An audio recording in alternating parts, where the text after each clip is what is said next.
Hola, ¿cómo están? Mi nombre es Sabrina Díaz, estudiante de la materia Procesos Históricos Políticos de la Educación. En esta instancia vamos a retomar la clase 9 con la propuesta del árbol genealógico.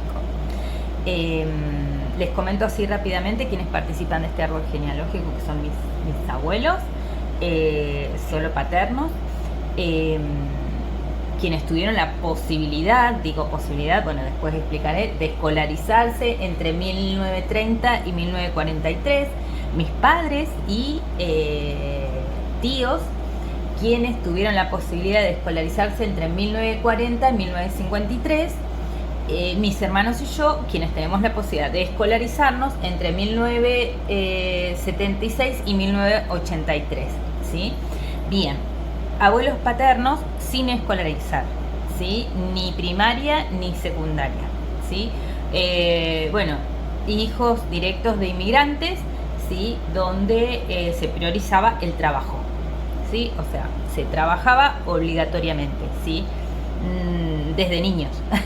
Esto del trabajo infantil, bueno, no se consideraba en esa época. Ellos no tuvieron la posibilidad de escolarizarse ni siquiera en primaria, más allá de que ya estaban, digamos, ya existía la ley, la 1420, ¿sí? Que es del año 1884, ¿no? Es posterior, o sea que ellos ya estarían, ¿sí?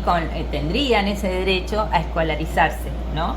Pero su contexto, ¿sí? Hablando de cuestiones históricas, que no nos podemos parar, como lo hemos hablado en algunas clases, no nos podemos parar simplemente en las leyes, ¿sí? Se debe analizar mucho más allá.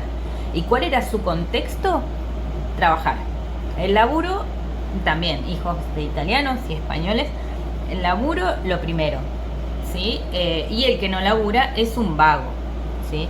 Ese era el discurso, y sabemos, como también lo hemos trabajado en otras clases, el discurso es súper importante tenerlo en cuenta y analizarlo, pero el discurso son palabras que hacen realidades, y esto era una realidad para ellos, ¿sí? El que no trabaja es un vago, y era prioridad el trabajo frente a escolarizarse, ¿sí? Entonces ellos no tuvieron esta posibilidad de escolarizarse. Padres que se podrían haber escolarizado entre 1940 y 1953 tenían también, estaban protegidos, digamos, por la ley 1420, por ejemplo, que es la de 1884. Ellos sí se escolarizan en primaria, ¿sí? Sabemos que existía la posibilidad de hacer la secundaria, pero los inicios de la secundaria, también como lo vimos en clase, se inician para formar hijos de personas que deberían continuar, ¿no? en el poder, o sea, futuros dirigentes políticos, ¿no? Entonces, lo que les tocó a mis papás, ¿sí? Primero que por ley todavía no estaba la 26206, ya es del 2006, decía, tampoco mis padres fueron alcanzados por la reforma constitucional de 1957, siquiera, ¿sí? Donde la educación secundaria sí pasa a ser obligatoria, ¿no? Más allá de eso y de la cuestión de las leyes, analizar el contexto, ¿sí? De ellos, que seguía este discurso del trabajo como algo primordial, ¿sí? También, ¿por qué no hablar de un contexto machista o paternalista, un sistema paternalista, perdón, una sociedad machista, donde el hombre sí a trabajar y la mujer, bueno, si no trabajaba, la única forma de irse de la casa era casándose, ¿no? La mujer que se iba sola de la casa no era bien vista, ¿no? Y es lo que pasó en mi familia, ¿sí? Mi mamá se va con mi papá para irse del campo y mi papá ya trabajaba, ¿sí? Ninguno de los dos tuvieron la posibilidad de tener la escuela secundaria, ¿sí? Y también convengamos que tampoco estaban muy apoyados por las leyes, ¿sí? Respaldados por las leyes, ni por el contexto, ni por la cuestión de los medios de comunicación, ¿sí? Ni por los dirigentes de gobierno, ¿no? Por las políticas públicas de ese momento. Hermanos y yo, ¿no? Que tuvimos la posibilidad de escolarizarnos entre 1976 y 1883, ya teníamos un respaldo, ¿sí? A favor, ¿sí? La ley 26206 del año 206, más allá de la Constitución, ¿sí? Que nos respaldaba, bueno, como sujetos que somos todos iguales, entonces deberíamos tener todos el mismo derecho, ¿no? Bueno, nos respaldaba, entonces pudimos hacer la secundaria, ¿sí? Los tres hicimos la secundaria, pero la universidad la hice yo sola, ¿sí? Y no tuve todo el apoyo, ¿sí? Convengamos, estoy hablando del año 2005, ¿sí? No tuve todo el apoyo de mi familia, ¿sí? Para hacer la universidad, ¿sí? Sino que si seguía este discurso de que el trabajo era primordial. Yo te ayudo, ¿sí? Te acompaño un poco a hacer tus estudios universitarios, pero lo primero es estudiar. Entonces yo fui una trabajadora estudiante, ¿sí? Que son una de las cuestiones que no debemos dejar de analizar, que también las vimos en las últimas clases en cuanto a educación universitaria, esos puntos que no debemos perder ni tener en cuenta, ¿sí? A la hora de analizar, por ejemplo, la deserción universitaria, ¿sí? Esta cuestión del adulte que ya tiene otras responsabilidades, ¿sí? Tiene otros tiempos, ¿sí? Un adulte que tal vez no está tan digitalizado, otro adulte que sí, jóvenes que ingresan a la universidad que sí, que tienen otros tiempos, ¿sí? Que están mucho más digitalizados. O sea, tener en cuenta todas estas realidades cuando se analiza la situación educativa universitaria, ¿sí? Volviendo al árbol genealógico, yo tuve la posibilidad de hacer la universidad, mis hermanos y yo tuvimos la posibilidad de hacer la secundaria, pero creo que todavía en esta época éramos privilegiados. Analizando el contexto, saliéndonos de las leyes, ¿no? Que nos debían amparar para hacer la secundaria ya en esta época, creo que el discurso seguía bastante rígido respecto a la prioridad de estudiar, de trabajar, mil disculpas, ¿sí? O sea, se trabaja y si te queda tiempo te formas y estudias, ¿sí? Y también esta diferencia entre ser mujer y ser hombre, e inclusive yo, por la época en la que tuve que estudiar, la diferencia en las carreras.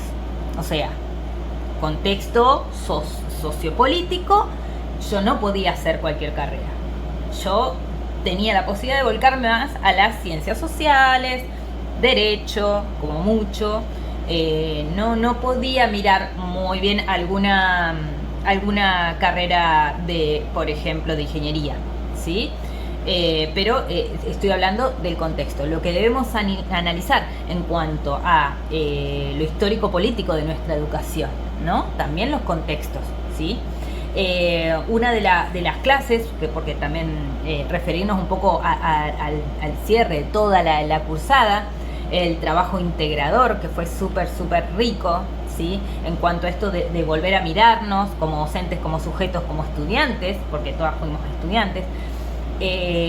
Tiene que ver con esto de nunca dejar de mirarnos. Creo que esto de volver para atrás, poder analizarnos como docentes, como sujetos, como estudiantes, que nunca dejamos de ser estudiantes, siempre nos estamos formando, nos ayuda a no perder el hilo de este derecho, ¿sí? De la educación, ¿sí? Existen discursos y, como bien sabemos, el discurso está formado por palabras y las palabras hacen realidades. Entonces creo que esto de estar todo el tiempo atento, como lo trabajamos en muchas clases, más que nada en los trabajos, creo, de grupo, hablar esto de nunca perder la mirada crítica y de análisis, ¿sí? Hay dos autores que trabajamos en artículos, de Laura Graciela Rodríguez y Amar Hernán, que nos hacen visualizar estos discursos, ¿sí? De neoliberales respecto a la educación y estar atentos, ¿sí? A esto de que cuando aparecen estos discursos justamente de dirigentes políticos, ¿sí? Retomar esta cuestión histórica de nuestra educación, histórica política de nuestra educación, ¿sí? Visualizar para atrás y ser críticos, ¿sí? Y decir, bueno, acá estamos, este es un derecho adquirido y no queremos volver para atrás, ¿sí? Las leyes educativas no pueden asemejarse a las leyes laborales o económicas, ¿está bien? El derecho a la educación es un bien social, ¿sí? Es un derecho adquirido. Como bien lo trabajamos, creo que en la clase 4, con como bien decíamos, el trabajo que hicimos sobre el video de Axel Kaiser, que él plantea a la educación como un bien económico, ¿no? Y traslada las leyes de la economía a lo que debería ser el sistema educativo, ¿no? Entonces, acá está de nuevo esta cuestión de estar atentos, de volver a mirarnos, de estar alertas, ¿no? En estos discursos que nos aparecen en nuestro contexto, en nuestra sociedad, ¿sí? Y estar atento al discurso, a estos discursos neoliberales y mirar para atrás, es decir, de dónde venimos, ¿sí? ¿Qué derechos adquirimos? ¿Cuáles son las leyes que están vigentes, que se adquirieron, ¿sí? En nuestro contexto histórico, político, en nuestro contexto actual, ¿sí? Y que debemos defender, ¿sí? Porque no se debe volver para atrás, ¿sí? Retomando este árbol genealógico de mis abuelos y mis padres, que no tuvieron las mismas posibilidades, pero por su contexto histórico-político, no solo las leyes escritas, ¿sí?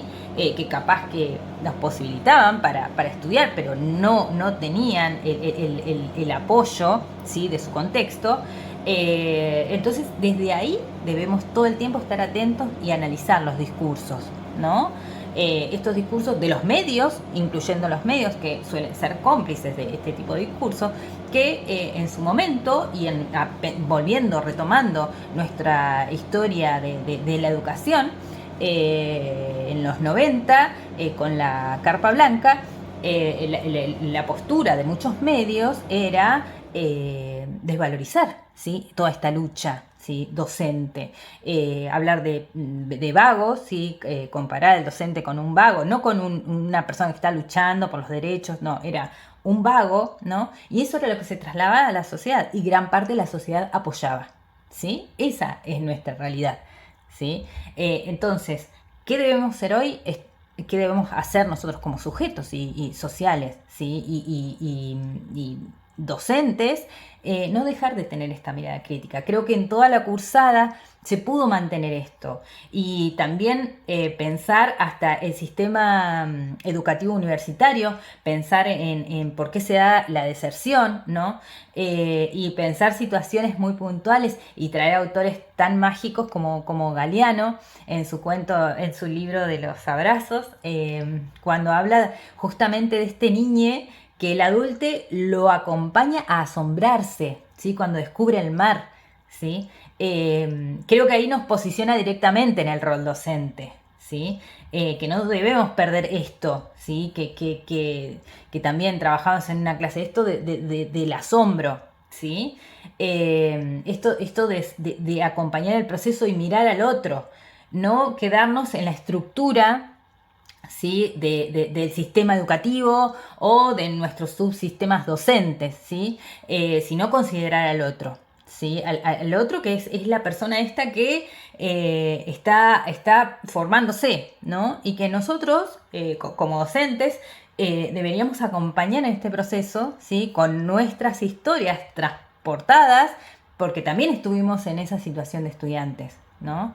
Creo que eso es un poco, o de lo mucho que pudimos cerrar con toda la cursada, ¿no? Y partiendo de este árbol genealógico, ¿no? Y pensar a mis abuelos y a mis padres y mi propio contexto y mis hermanos, ¿sí? En todas estas posibilidades o no posibilidades que tuvimos de acuerdo a nuestro contexto sociopolítico, ¿sí? Histórico sociopolítico. Y bueno, fue muy productiva la cursada, verdaderamente. Bueno, espero cumplir con los recaudos de la consigna. Un abrazo.